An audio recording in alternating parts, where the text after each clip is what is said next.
Aujourd'hui, on va parler de la stabilité et de la mobilité du pied et de la cheville. Donc, on va commencer par voir quelques petits exos pour travailler la mobilité du pied.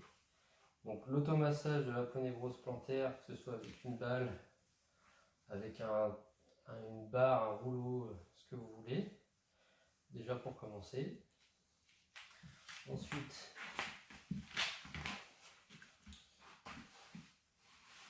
le rouleau sur le mollet. À l'intérieur, à l'extérieur. Et pareil sur l'avant de la jambe.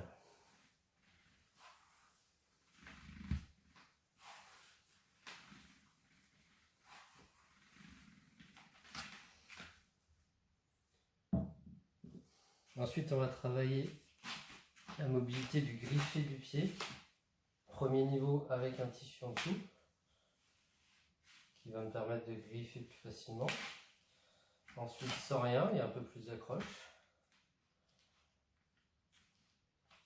Et après, on va se mobiliser à la force des pieds.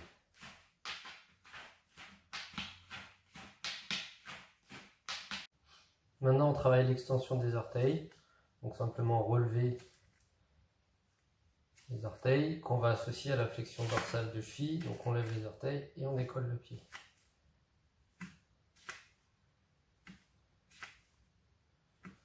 On peut associer ça à une résistance élastique.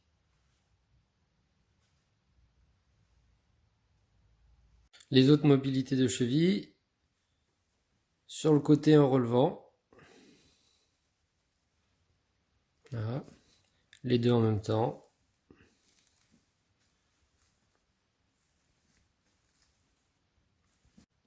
Ou en faisant des pas chassés avec l'élastique qui va me forcer à faire le même mouvement. Puis on va mobiliser la cheville vers l'intérieur. Je replie les orteils et je ramène contre l'élastique.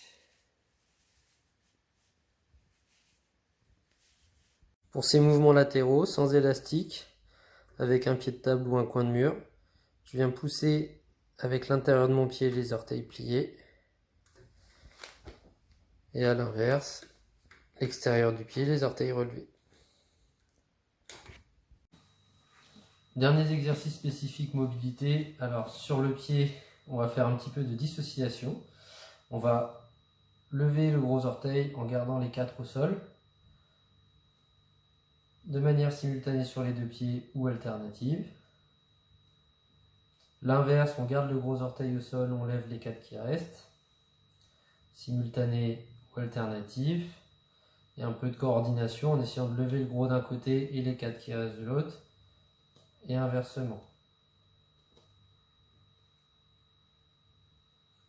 Pour la cheville, pour aller chercher plus loin d'amplitude que ce qu'on a fait là jusque maintenant, on va mettre le poids sur la cheville et essayer d'aller chercher loin en flexion dorsale. Et mettre de la latéralité, intérieur-extérieur. On peut se faire des petits mouvements en forme de 8. On va bien chercher devant. En ce qui concerne la flexion plantaire, on peut aller chercher bien loin devant en bloquant l'avant du pied au sol. Pour la partie stabilité de cheville, on va beaucoup utiliser des exercices où on est en équilibre sur un pied. Pour tous les exercices qu'on va voir, on a possibilité de moduler selon 3 positions de pied. Donc les 3 positions, ça va être soit le pied neutre et j'en fais ce que j'en veux. Donc ces exercices vont être intéressants à faire pieds nus, du coup, pour utiliser cette mobilité de pied. Et donc, au gré des déséquilibres, je vais moduler la position et la stabilité de mon pied. Je peux verrouiller le pied en griffant dans le sol, ou je peux à l'inverse relever les orteils pour se couper de cette stabilité de pied et imposer à la cheville de gérer plus de choses.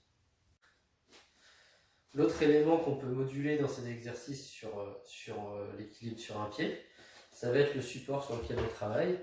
Avoir un support incliné, ça peut être intéressant pour se rapprocher de positions dans lesquelles la cheville va être peut-être un petit peu mal à l'aise quand on a fait des entorses ou des choses comme ça. Donc dans un sens, évidemment dans l'autre.